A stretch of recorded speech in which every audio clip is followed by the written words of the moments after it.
estão amargos, quando deveriam estar felizes. Acabaram de superar sem grandes problemas uma das barreiras da eternidade. E nem imaginam quanta gente se agarra ou se perde por aí pelos caminhos, antes de chegar onde vocês estão. Imagino, sim. Dei umas voltinhas por aí antes de chegar aqui. Ah, esteve por lá, pelas cavernas. Mas, por muito pouco tempo, imagino. Por que é que vocês não acabam logo com essa melancolia e reagem? Estamos tentando, mas está difícil. Suspirou Danilo, na maior sinceridade. Marieta, falou Cacilda, precisamos dar um jeito nesses dois. E já. Senão, vai ser uma lamúria só. Olha aqui, crianças, vamos acordar, sacudir a poeira do tempo e das dores passadas e olhar para os lados, para frente, nunca para trás.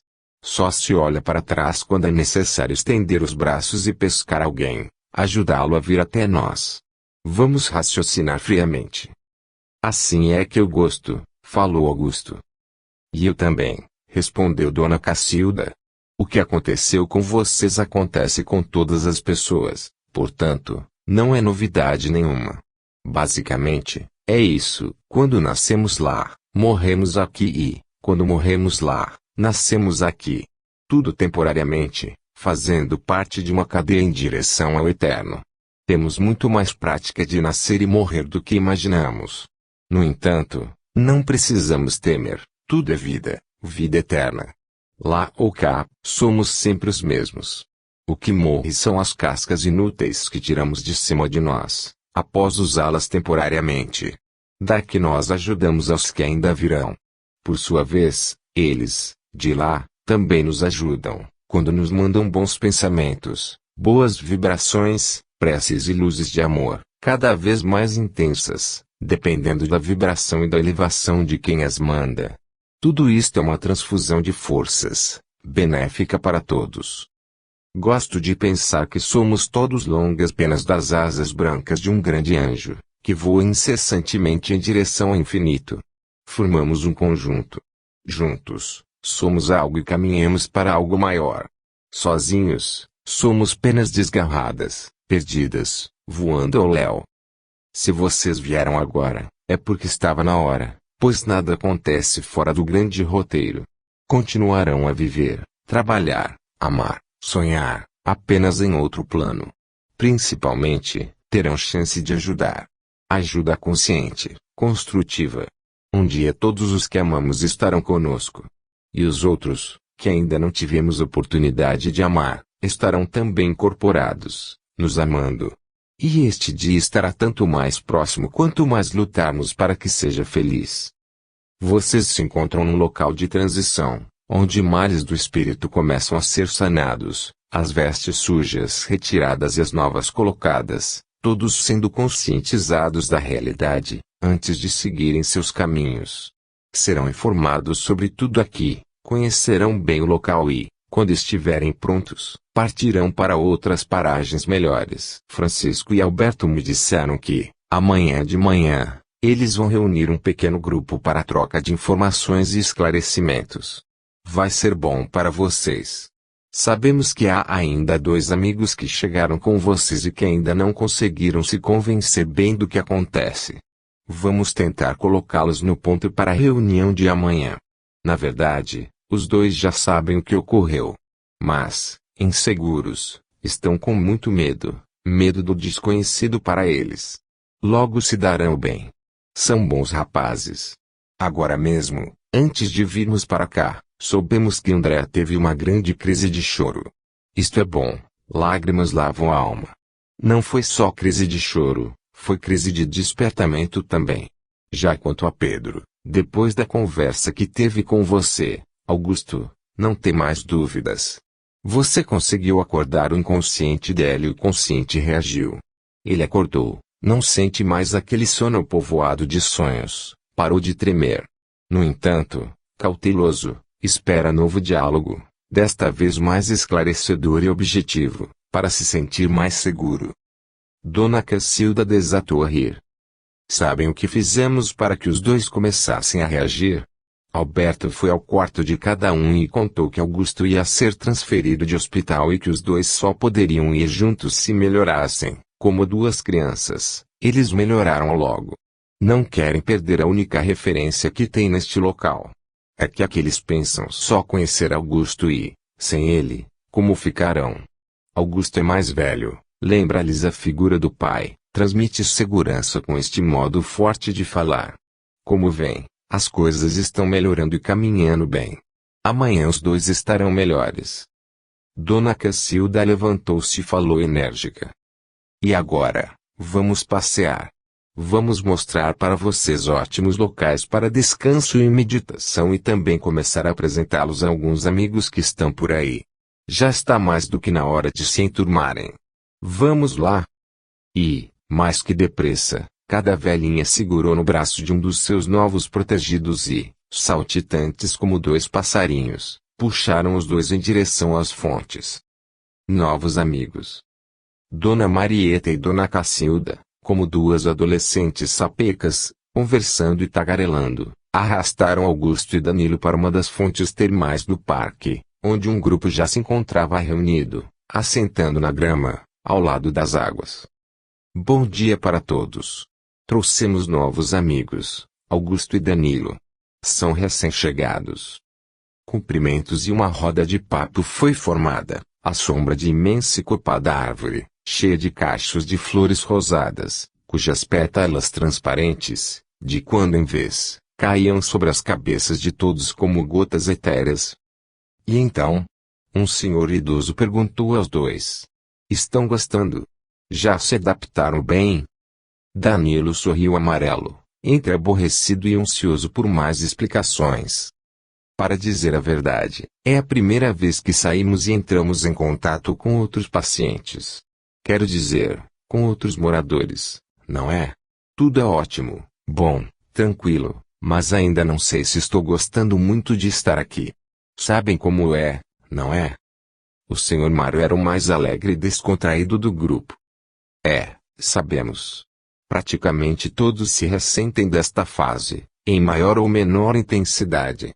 Há os raros que não sentem nada, mas nem sequer moram por aqui, estão mais acima, digamos assim. No entanto, passado algum tempo, nunca encontrei alguém que não estivesse feliz. O senhor está há muito tempo aqui.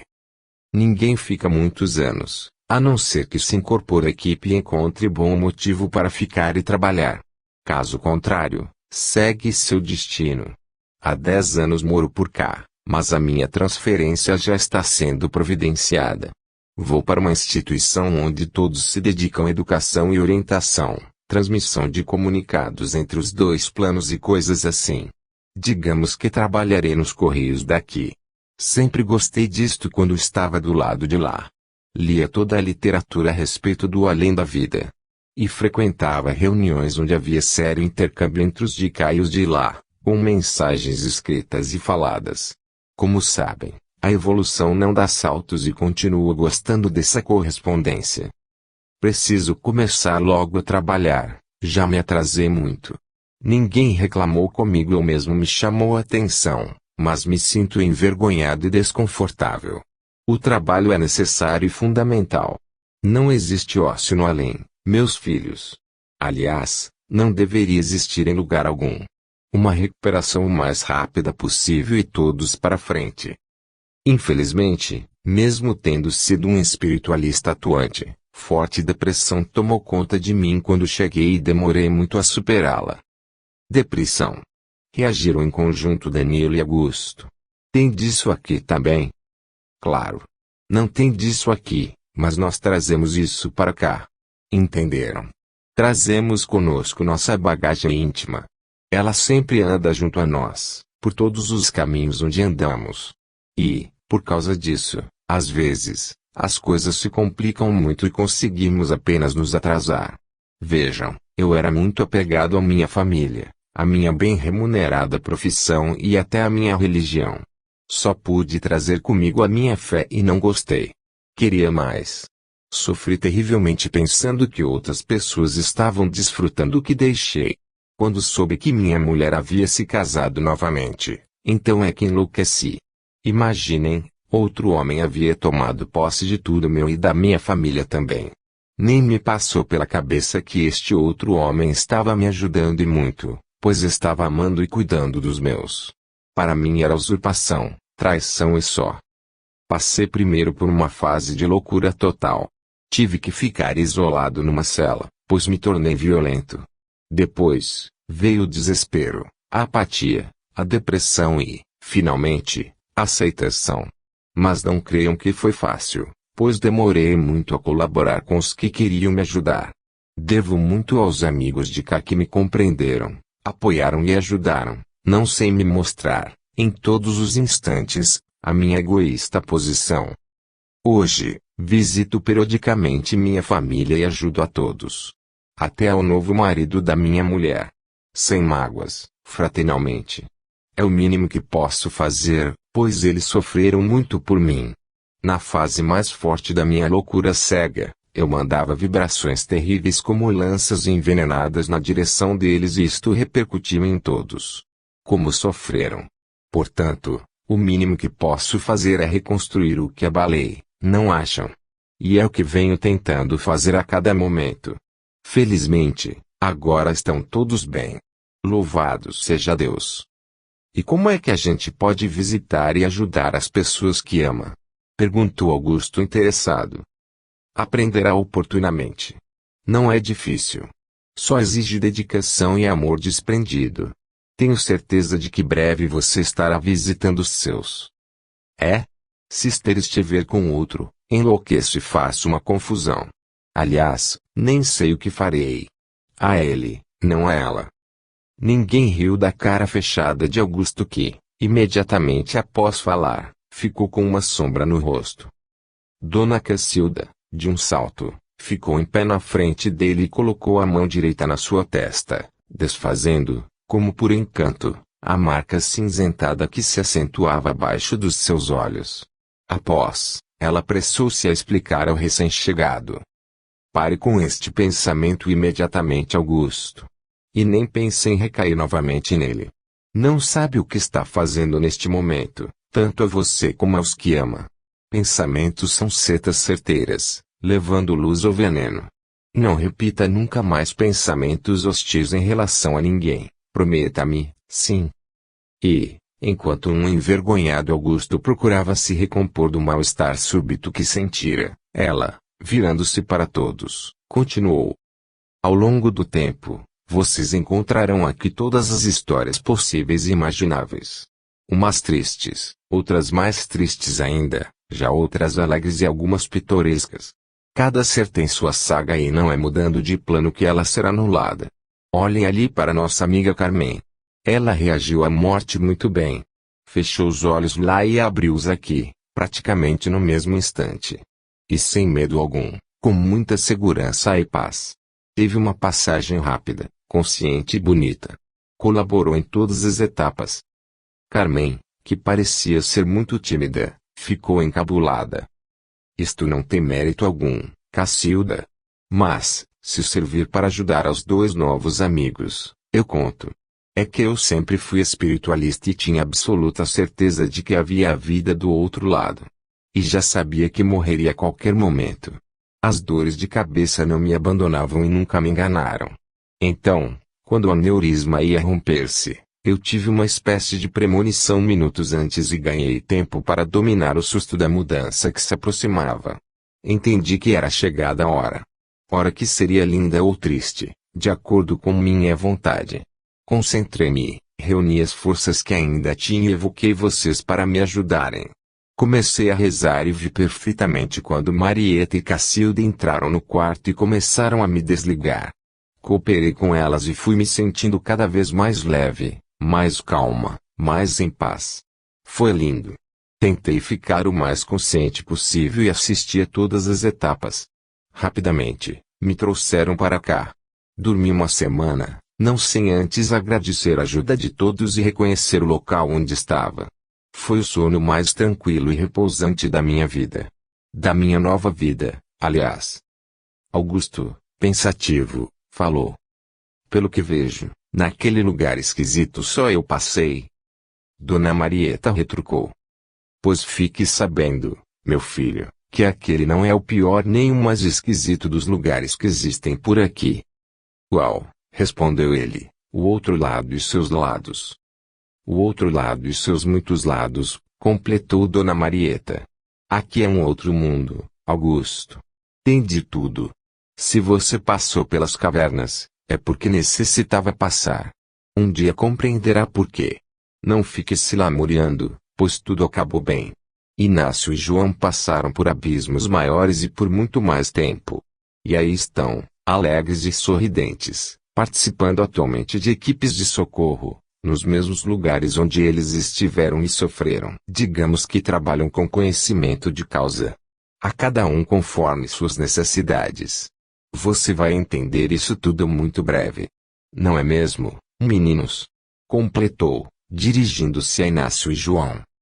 Os dois confirmaram com presteza. E João falou: Sabe, Augusto, com o tempo você aprende cada vez mais. Hoje até agradeço pela experiência difícil que passei. Precisava dela, tenho certeza. As coisas não seriam boas para mim agora, se eu não tivesse passado por aquela escola lá deixado o meu pagamento por algo do meu passado. Anime-se. Amanhã, na reunião com Francisco, tenho certeza de que seus horizontes se abrirão muito mais. E continuarão se abrindo.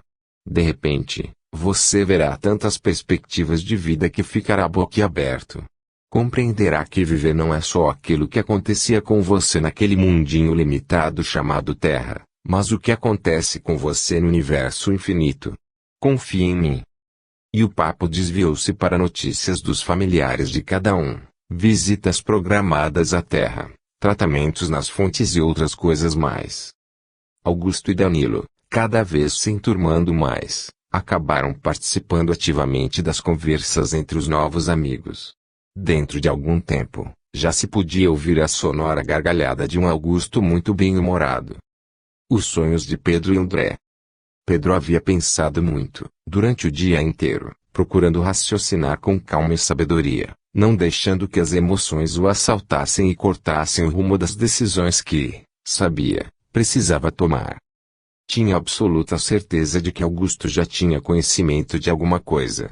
Portanto, precisava melhorar urgentemente, levantar-se daquela poltrona e andar, senão perderia outro de vista e ficaria sozinho naquele mundo desconhecido. Afinal, não sabia até onde poderia contar com André, mas quanto a Augusto tinha certeza, eles dois eram muito parecidos, tinham treinamento para situações como a que encaravam agora. E era o único parceiro com o qual poderia contar para encarar os carcereiros daquele local. Queria e precisava participar da reunião que aconteceria no dia seguinte. Alberto dissera que teria respostas para todas as perguntas e, de quebra e se quisesse, poderia passear num parque maravilhoso, o que só poderia ser bom para a recuperação dele. E ele não revelara ao bom médico que pretendia andar o mais possível pelo tal parque, tentando identificar possíveis rotas de fuga. Pedro até já arquitetara um plano, caso não ficasse satisfeito com as explicações ou não conseguisse ver e descobrir nada interessante para a fuga. Estava convicto de que Augusto aceitaria sair furtivamente com ele durante a noite, quando então os dois tentariam localizar os arquivos do hospital e ter melhores esclarecimentos. Afinal, todo hospital tem arquivo. Após terem acesso a ele, resolveriam juntos quais as atitudes a tomar. Poderiam até comunicar o resolvido ao tal André, mas só depois de tudo muito bem resolvido e arquitetado, para que ele não falasse pelos cotovelos e atrapalhasse os planos. Cansado de tanta emoção e tanto trabalho mental, caiu na cama e, logo, dormindo profundamente, começou a sonhar. Viu-se andando pelos corredores e, finalmente, entrando numa imensa sala retangular que, aos seus olhos, pareceu um centro de controle. Ao longo das paredes havia máquinas muito parecidas com os computadores que ele conhecia. Mas pressentiu que eram mais modernas. Pensou que deviam ser o que os aficionados da informática chamam de máquinas de última geração ou mesmo topo de linha. No centro algumas mesas com cadeiras e, alegria, formando um círculo interno e rodeando as mesas, imensos gaveteiros. Gaveteiros? Seriam arquivos? Arquivos. Deu um grito de felicidade, lançando-se sobre eles. Não foi difícil localizar a letra P e nem a sua tão procurada e desejada pasta. Na capa, o seu nome, Pedro Monteiro. Abaixo, o número do quarto. 321. Dentro, um envelope e algo parecido com um CD. Correndo, assentou-se diante de uma das máquinas que, ao simples toque de suas mãos no teclado, acendeu o visor, aparecendo nele um comando, Pedro Monteiro. Parecia que havia uma câmera em cima do vídeo. Fantástico. Fora identificado pelo próprio rosto. Tecnologia de ponta. E disso ele gostava. Rapidamente colocou o CD. Nem precisou dar qualquer comando para que a tela mudasse de cor. Incrível que viu, sua fotografia. Uma fotografia anterior, quando ele era mais moço. Aliás, a que mais gostava. Ora. Ele tinha razão afinal. Bem que dissera Augusto, aquilo pertencia a alguma nação estrangeira e só usava o rótulo de hospital. Ali se faziam pesquisas, estava claro. E, como havia suspeitado, usando cobaias humanas. Poderia haver até tráfico de órgãos. Nunca errava. Recostou-se na cadeira confortável, com apoios para a cabeça, para os braços e para os pés. Convenceu-se de que tinha acertado mais uma vez. Era óbvio e ali estava a prova, logo após o retrato, uma verdadeira e perfeita relação de todo o funcionamento de seu organismo, com mapas e laudos, que pareciam laudos médicos. Seu sistema circulatório era apresentado tão bem, que ele viu sangue correr nas veias. Como num cinema, ele via seu corpo funcionando, transparente. Assustador, mas fantástico. Meu Deus, um raio cruzou seus pensamentos. Seria mesmo contrabando de órgãos. Já lera algo sobre isso. E tinha visto um filme muito esquisito e aterrador também, sobre o mesmo tema, onde retiravam órgãos das pessoas vivas. Será que quem fez o filme tinha alguma ideia de que o assunto podia ser verdadeiro mesmo? Afinal, na Segunda Guerra Mundial foram feitas experiências com cobaias humanas, depois consideradas crimes de guerra. Será que o pesadelo ainda existia? Só podia ser. Relatórios sobre suas mínimas doenças, problemas físicos e emocionais e até esquemas ósseos e neurológicos. Não havia mais dúvida. Estava certo. E tremendamente apavorado, suando frio, a testa molhada, sentiu-se em perigo iminente de vida. De susto em susto, foi percorrendo as telas. Aquilo não era definitivamente um simples prontuário de internação. Era uma história, a história de sua própria vida. E com todos os detalhes físicos, emocionais, psíquicos, familiares, até genéticos. Extasiado, viu sua cadeia de DNA decifrada.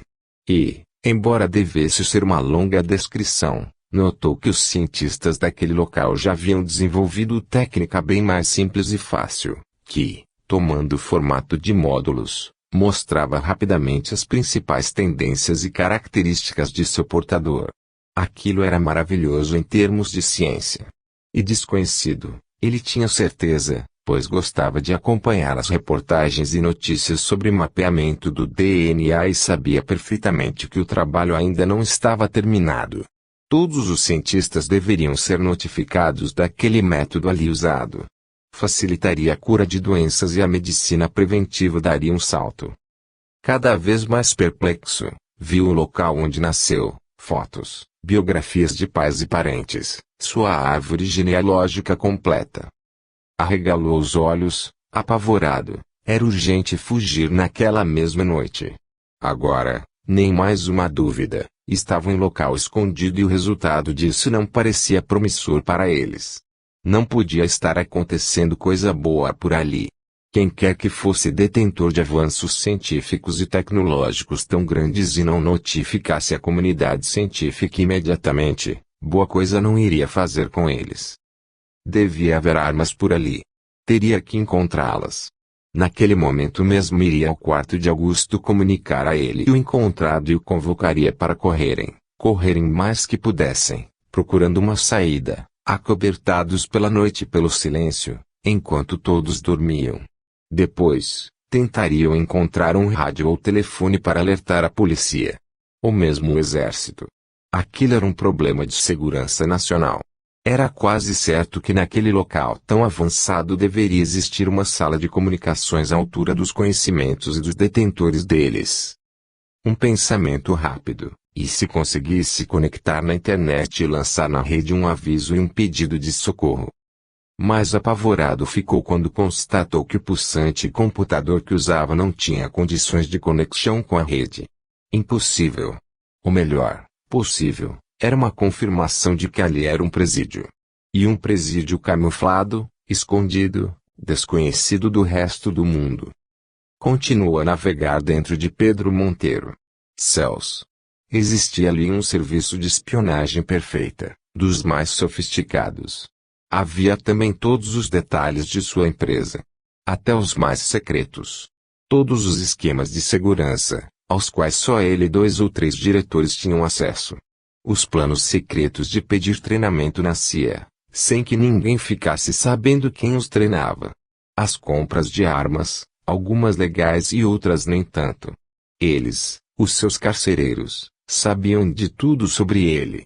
Devia estar sendo seguido há muito tempo e não notara. Estava ali, documentado, até o caso de um dos seus melhores e mais fiéis seguranças, o Pedrão Boi, que, para surpresa geral da diretoria, tentara matá-lo dentro do escritório e, para não gerar escândalo, ele conseguira encobrir tudo dos funcionários e até da própria polícia. Menos, é óbvio e pelo visto, daquelas pessoas que o mantinham preso. Elas sabiam tudo. Estava assustado e curioso.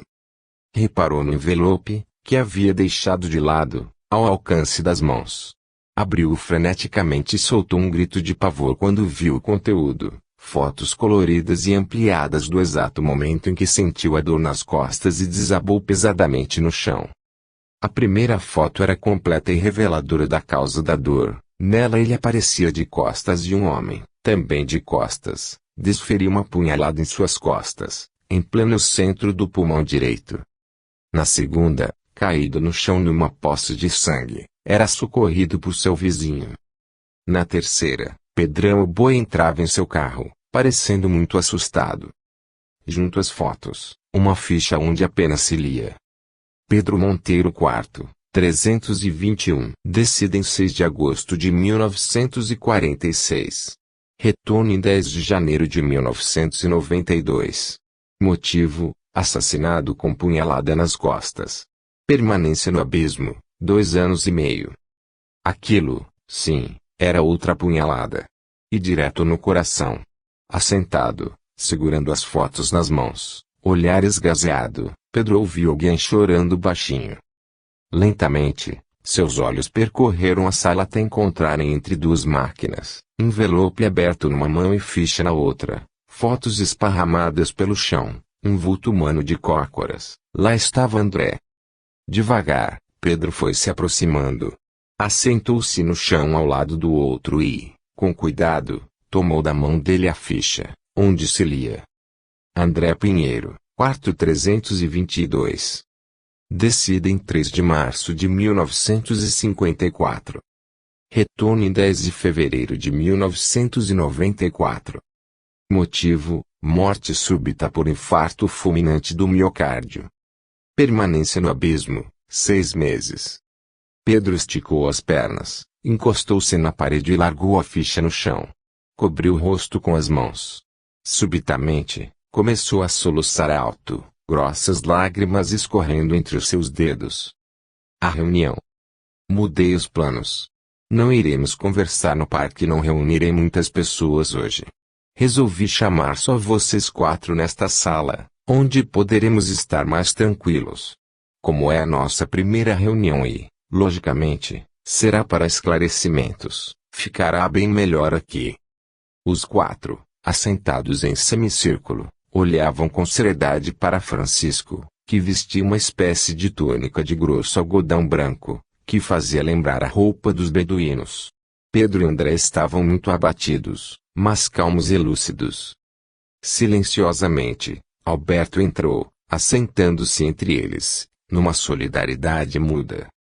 A sala era agradável, piso de granito branco, paredes brancas, amplas janelas de vidro cristalino, abertas de par em par, com cortinas transparentes e esvoaçantes, de um tecido diáfano, que emitia discretos reflexos prateados, quando os raios luminosos de fora esbarravam em suas franjas. Confortáveis sofás, também de alvura impecável, contornavam baixa mesa de centro, do mesmo granito do chão e parecendo ser uma continuação elevada dele, formando um maravilhoso caminho central de mesa, mais alto e repolhudo em seu centro, um arranjo de flores azuis, como os quatro jamais haviam visto, percorria de ponta a ponta.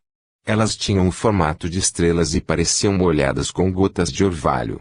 Pistilos brancos e amarelinhos, compridos e delicados, sobressaíam em auréolas centrais de azul mais escuro.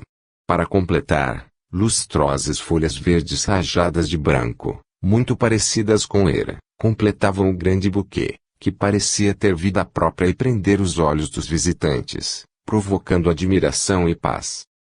Uma das paredes, formada por único e imenso bloco de pedra rochosa, abrigava grande quantidade de folhagens e trepadeiras floridas que, inacreditavelmente, pareciam nascer na própria pedra. Na parte central da pedra, parecendo presa nas plantas que ali tinham raízes, larga porta de vidro abria-se para um bem cuidado e minúsculo jardim interno retangular, coberto de plantas pequeninas e delicadas, bonsais, onde corria um fio de água, lembrando os lindos jardins japoneses. Suave brisa banhava o local. Ao fundo do jardim, na direção da porta incrustada na rocha que contornava, grande tela azul rei. Francisco assentou-se de frente para eles e de costas para a tela. Podemos começar. Não tenho a menor dúvida de que todos já têm consciência da própria situação. Silêncio absoluto. O instrutor continuou. Cada um, a seu próprio modo e sempre com o nosso empurrãozinho amigo, descobriu o que está acontecendo. Ou melhor, o que já aconteceu. Tenho certeza de que a serenidade, inteligência e bom senso de vocês irão imperar agora. O silêncio continuou. Francisco também. É verdade, já não estão mais entre os vivos da Terra, embora vivos aqui separados deles apenas por uma barreira vibracional, facilmente transponível para aqueles de lá e de cá que possuem sensibilidade adequada. Posso dizer que estamos muito perto dos limites físicos terrestres, pois nossa instituição visa exatamente ajudar aqueles que circulam entre esses limites, no ir e vir da vida. Dando-lhes formalmente boas-vindas, comunico que estão abrigados no grande lar Francisco de Assis. Muitos outros iguais a este se encontram por aí. Mas, vamos falar do nosso caso, por enquanto.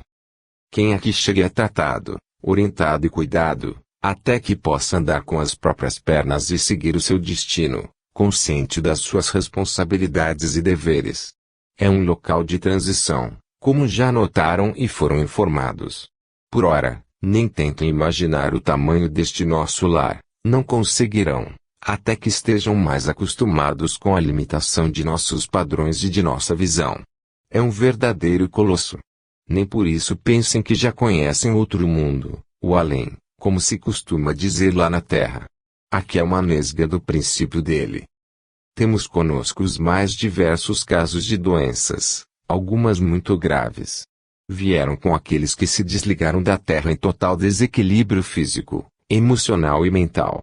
Como a vida não dá saltos e nada nem ninguém muda de um dia para o outro, chegaram aqui do mesmo modo como saíram de lá. Muitos nem sequer acordar conseguem, continuam dormindo desde que chegaram e só Deus sabe quando acordarão.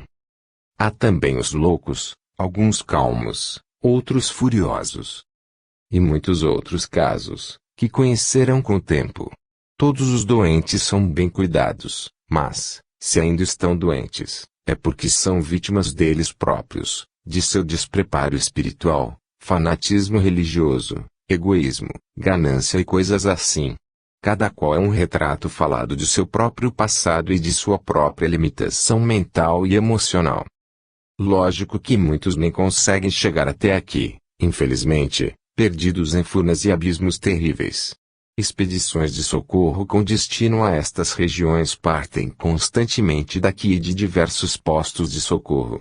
Irmãos nossos permanecem naquelas regiões, tentando atrair os que se encontram em melhor situação. Mas, no mais das vezes, não conseguem sequer ser pressentidos por eles. Existe eficiência em todas as tentativas de resgate, mas nada acontece antes da hora e nem todos podem ou querem ser resgatados ainda, por culpa sempre deles mesmos. Temos também escolas, onde os que já conseguiram superar os primeiros obstáculos, se preparam para voos mais altos. E, muitas vezes, estes altos voos se dão e são coroados de êxito em regiões de sombra, onde os que daqui saíram prontos para o trabalho tentam pescar os irmãos perdidos, sem se contaminarem, limpando cada vez mais a alma, independente do lodo em que pisem. Um pouco adiante, após os parques e bosques, a cidade mais próxima é excelente e gostarão de visitá-la. Muitos lá moram e aguardam a hora da volta novamente à terra. Outros trabalham em diversos setores de ajuda, aguardando a chegada dos entes queridos e preparando para eles acolhedoras recepções. Em grandes prédios agrupados, que, se ainda na terra, vocês chamariam de bairros, reencarnações são programadas com carinho, outras apenas coordenadas em grupos, quando os reencarnantes não têm a menor condição de opinar, pedir ou pensar. O intercâmbio, o correio, como disse Mário, é muito movimentado. Quem assistir um dia de trabalho do pessoal de lá jamais terá direito de falar que quem morre nunca mais dá notícias ou que os mundos estão irremediavelmente separados. Tanto aqui como lá, só não vê e não progride quem não quer. E o livre-arbítrio é sempre respeitado. Como poderão ver em qualquer atividade do lado de cá, um mundo não está isolado do outro. Ao contrário, tudo está interligado no universo. Realmente, vocês levarão algum tempo para conhecerem e entenderem a nova e vastíssima realidade, na medida em que forem afastando os conceitos e preconceitos que trouxeram na bagagem. Augusto arriscou. E aquele pessoal que eu e Pedro vimos? Nas regiões que ainda permanecem dentro do campo vibracional da Terra, quase se mesclando ao lado de lá, há cidades também. E habitantes. Tudo se apresenta de acordo com o grau de evolução dos que lá estão. E a gente de lá? É boa ou má? Cada um é bom ou mau de acordo com o que tem dentro do coração. Nunca devemos generalizar. Os evangelhos ensinam que a boca só fala daquilo que está cheio o coração. Como na próxima terra, há todo tipo de gente lá. Todos caminhando, cada qual na sua estrada e na sua velocidade, mas, generalizando, o destino final é sempre o mesmo, a luz. Nas cavernas e abismos há de tudo. Nas cidades que as cercam também. Em alguns casos, nem é maldade, é ignorância total, falta de visão, preguiça e daí por diante. Quanto às regiões mais sombrias, as coisas pioram. Felizmente, nenhum de vocês passou por elas. No entanto, tudo é vida, tudo é evolução. Uns mais à frente, outros mais atrás, vamos todos na direção da casa do Pai. Alguns caminham firmes, outros, os mais estabanados que não reparam bem onde pisam, tropeçando. Mas todos indo, cada qual à sua maneira, sofrendo ou não os efeitos do caminho, de acordo com a própria prudência e cuidado ao caminhar. Augusto falou baixinho, soltando a pergunta que o martirizava, com medo do som grave da própria voz. Como é que eu morri? Atropelado. Você nem viu ou teve tempo de reagir? Foi morte instantânea? Não. Ficou em coma 5 dias. E depois?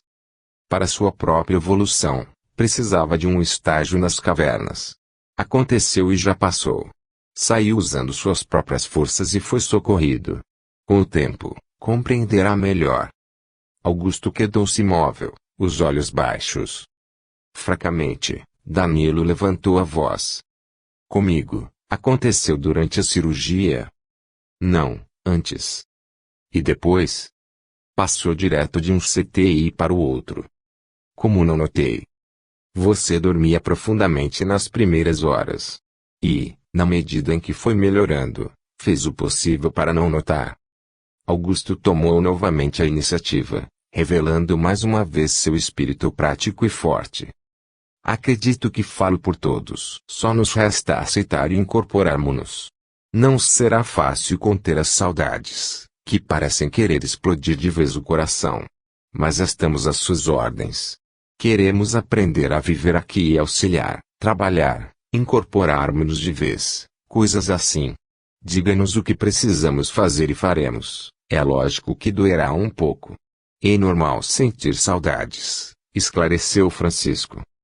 E continuou com voz tranquila e pausada. Vocês estão numa fase de adaptação. São abunados pelo próprio passado de vocês, em outras vidas, outras eras. Já ouviram isto?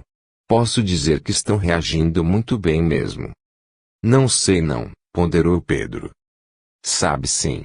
Você é um espírito forte e não será isto que o derrubará. Um grande suspiro foi a resposta, seguindo-se um mutismo dolorido e total. André perguntou. E eu? Como foi? Infarto fulminante do miocárdio, em pleno escritório. Você estava falando com um amigo ao telefone e nem terminou. Foi rápido. E para que serve esta tela? Vocês vão nos mostrar como foi nossa morte lá? A que vocês chamam de morte também? Em alguns casos, André, há necessidade de mostrar cenas da vida da pessoa. A gente que não aceita imediatamente a realidade imutável, contesta, tenta discutir, dizer que as coisas não foram bem assim ou assado. Alguns relutam e dizem que estão em outro planeta, as coisas mais fantasiosas e absurdas. Quando isto acontece, nada melhor que a projeção para acabar com as dúvidas. Acalma-se tudo, porque não é uma simples sequência de cenas de cinema e o que vem, representada por atores desconhecidos. É que, enquanto o filme se desenrola, a pessoa sente as mesmas emoções que sentiu no momento da ação e, o que provoca maior impacto, se vê executando as ações ou sofrendo as ações de outrem. Revive tudo, digamos assim. E aí não pode discutir nem negar mais, só se envergonhar no mais das vezes. E corrigir-se. No caso de vocês, não vejo nada que justifique uma apresentação de provas. Não há necessidade de esclarecer nada. André, como se estivesse muito cansado, recostou-se melhor no sofá e fechou os olhos. Os outros permaneceram cabisbaixos, pensativos. Francisco levantou-se. Vejo que estão cansados. Não se preocupem, é normal. Muitas vezes, certas revelações deixam as pessoas exaustas, pois estão sempre carregadas de muita emoção. E vocês vêm tendo muitas em seguida. O melhor é liberá-los por hoje. Descansem bastante. Tentem digerir o que ouviram. Fiquem à vontade. Podem ir aonde quiserem, conversar com quem quiserem. Não são prisioneiros.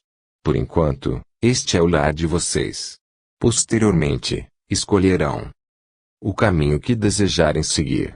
Todos somos companheiros e irmãos na grande jornada, lembre-se sempre disso. Ninguém está só. Teremos muitas outras conversas, garanto-lhes. E posso afirmar também que tudo terminará melhor do que pensam. Tentem confiar em mim. Prometo que não se decepcionarão. Silenciosos e muito emocionados, os quatro se levantaram. Agradeceram e saíram devagar, sentindo-se realmente exaustos, em direção aos próprios quartos. Francisco e Alberto entreolharam-se sorrindo. Estava vencida a primeira batalha de aceitação. De agora em diante, tudo correria de acordo com a vontade de Deus. Só restava mesmo esperar e confiar. Afinal, a vida sempre vence em todos os planos. E, principalmente em todos eles, continua. Encontro de amigos. Augusto acordou com vozes entrando pelo quarto. Todos falando ao mesmo tempo, rindo e brincando. Abriu os olhos e deparou com Dona Marieta, Dona Cacilda e Danilo. Mais atrás, Pedro, André e Alberto. Levantou-se de um pulo. Havia dormido a tarde inteira. Envergonhado por ter bancado o dorminhoco, não teve, porém, tempo de se explicar, perguntar que invasão era aquela ou reagir. Foi literalmente puxado pelos amigos em direção ao parque. As velhinhas haviam programado uma reunião e não aceitavam atrasos. Elas caminhavam na frente, felizes como duas crianças. Encontraram-se com Dalva e Jaciara na saída do prédio. As duas, muito alegres, incorporaram-se ao grupo. Atravessaram o parque, mantendo-se sempre à esquerda do hospital, num caminho que o observador Augusto sequer havia notado ainda, uma estreita trilha coberta por seixos coloridos, ladeada por hortênsias em diversos tons azulados, cercada por copadas árvores, que a cobriam toda, fazendo aparecer um túnel coberto de verde com o chão de pedrinhas salpicado de azul. Conversando com seus botões, Augusto concordou que as paisagens ali eram magníficas. Fariam o paraíso de um pintor. Cada dia é uma surpresa e este não poderia deixar de ter a sua, pensou por sua vez Pedro. Afinal, viram-se num campo grande e gramado, onde lindas casinhas de madeira de diferentes tamanhos se alinhavam lado a lado. Todas eram cercadas por varandas e lembravam os cottages dinamarqueses, com seus telhados de material parecido com palha e muito verde ladeando-as. Os quatro pararam admirados. Simplesmente não acreditavam no que estavam vendo. Parecia uma cena mágica aquela visão, banhada ao lusco-fusco da tarde. E agora, o que é isto? Tomou a iniciativa, como sempre, Augusto. Isto são nossas casas, ora, respondeu, de pronto, Dona Cacilda. Trabalhamos e somos funcionárias do hospital, mas temos nossos lares e nossas vidas independentes. Por opção, não moramos nas cidades que existem nas redondezas, preferindo ficar no local de trabalho. Há várias vilas aqui por perto, cada uma mais encantadora que a outra. Tenho que lembrar que faz parte de nosso aprendizado viajar sempre, visitar outros hospitais, outras colônias, sejam elas de tratamento ou de estudo. Quando podemos ou há necessidade, vamos à Terra também, visitar nossos entes queridos ou ajudar amigos encanados ou desencanados que necessitam de socorro e nos pedem telepaticamente. Esta parte começa a me interessar, murmurou Augusto. E quem não se interessa em visitar amigos ou ajudar entes queridos? No entanto, como chegaram recentemente, terão que passar por um período de adaptação, senão o que conseguirão é atrapalhar amigos, falou Dalva, sorridente. Dona Marieta parou e falou. Lembre-se, Augusto, isto aqui não é prisão. É um outro país para o qual você se mudou. Procure pensar assim até conseguir entender e transitar melhor nele.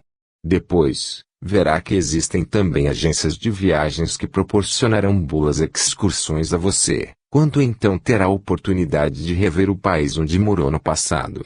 No entanto, terá que pagar a passagem com os novos conhecimentos que adquirir aqui. Está bom assim para início de conversa? Augusto murmurou qualquer coisa ininteligível. Pararam diante de um chalézinho de madeira cercado de flores. Entrem, meus filhos, entrem, falou, toda entusiasmada, Dona Cacilda. Os quatro boquiabertos recém-chegados não conseguiam acreditar. Estavam numa aconchegante sala cujos móveis obedeciam ao estilo da casa e onde a discrição e o bom gosto imperavam. Flores e plantas, tanto dentro como fora, cada uma mais exuberante e bela que a outra. Pedro foi logo perguntando. Uma coisa que notei aqui foi a quantidade de plantas, flores, algumas mais lindas que as da terra, gramados, fontes e lagos. Isso tem a ver com a recuperação de quem chega? Isso tem a ver com todo mundo, respondeu Alberto. E continuou. Tanto com quem chega, como com quem já mora o que. Como sabe, as plantas e a água são vitais. Além dos minerais que existem em quantidade por estas bandas. Muita gente na Terra já acredita nisso e defende a natureza. Ainda bem. Outros usam a fitoterapia e hidroterapia. Estão cobertos de razão. Com um pouco de exagero, posso dizer que aí está um dos ramos da medicina do futuro na Terra. E a quê? Perguntou Pedro. Aqui estes conhecimentos já fazem parte da medicina. Você já notou que a nossa medicina, do lado de cá, é antroposófica, holística, ou que nome você queira dar. O fato é que tratamos do espírito, que é o sobrevivente sempre. André, alheio a tudo, encantava-se com um pequeno e belíssimo vaso, florido com minúsculos e perfumados jasmins. Nunca vi jasmins deste tipo em vasos, ponderou. Eles costumam crescer e se tornarem árvores. Este parece bonsai. E aproximou-se Jaciara. Já viu coisa mais linda? Quem cuida de tantas plantas e tão bem? Nossas vibrações de amor e carinho para com elas. E, finalmente, nossos jardineiros, André. Temos uma grande equipe deles. E nós também, nas horas vagas. As nossas amigas sentem o amor em nossas mãos e respondem com crescimento, beleza, viço, perfume. Na terra sempre gostei de plantas. Vivi entre elas, tanto em casa como no trabalho. Meu escritório ficava em um prédio cheio de jardins internos e jardineiras floridas nas janelas. Além disso, situava-se em frente a um parque muito bem cuidado e bonito. Mas que não tinha um décimo da beleza dos daqui. Sempre que podia eu dava uma volta por dentro dele, ficava olhando as árvores centenárias, as plantas aquáticas do lago. A nossa casa estava sempre florida, dentro e fora. Minha mãe gastava horas cuidando do jardim e dos vasos. Que saudade da minha mãe, murmurou. Dona Marieta acariciou a cabeça do moço. Até que vocês possam estar novamente juntos, prometo que cuidarei de você, meu filho. Era maravilhosa a ternura maternal daquelas velhinhas. E o carinho delas era realmente de mães, mães de todos. As senhoras têm filhos? Arriscou André. As duas se entreolharam tristes. Foi Dona Cacilda quem respondeu. Na terra, sempre adiamos o que considerávamos esta história de ter filhos. Éramos belas, bem casadas e muito amigas. As festas, viagens e passeios enchiam nossos dias. Uma criança só poderia atrapalhar, pensávamos. Por isso, nós usávamos todos os meios disponíveis para evitar gravidezes indesejadas. E a vida foi caminhando, enviuvamos, a velhice foi se aproximando. A solidão chegou de um pulo. Nunca havíamos sido más, cometido crimes ou coisas assim, mas não havíamos construído para a velhice. Tínhamos casas grandes e confortáveis, boas contas bancárias e ninguém a quem amar. E quem nos amasse também. Decidimos então morar juntas e foi o que fizemos. Pelo menos, teríamos uma outra. Logo depois, Marieta ficou doente e passamos uma boa temporada no hospital, eu como acompanhante. Durante a convalescença dela, ficávamos andando pelos corredores e bisbilhotando. Fizemos amizade com Dalva e Jaciara, enfermeiras dedicadas. E foi através delas que encontramos a ala de pediatria e enfermaria infantil. Vocês já adivinharam que nunca mais saímos de lá, não é? Meu Deus, interrompeu Pedro. Tudo tem sentido aqui. Vejam, vocês duas, Dalva e Jaciara. Encontraram-se lá, encontraram-se cá. É claro que tudo tem sentido. Ninguém se encontra por acaso nem lá nem cá, vai aprender isto. Mas, retornemos à história que eu estava contando. Voltamos para casa depois de certo tempo, mas, diariamente, lá estávamos nós de volta, visitando e amparando nossas criancinhas doentes. Tivemos então a ideia de organizar um grupo de senhoras voluntárias que, no princípio, recrutamos entre nossas amigas. Depois cresceu muito, virando grupo de senhoras, senhores e jovens. Ainda existe por lá até hoje, com o nome de Irmãos de Cacilda e Marieta.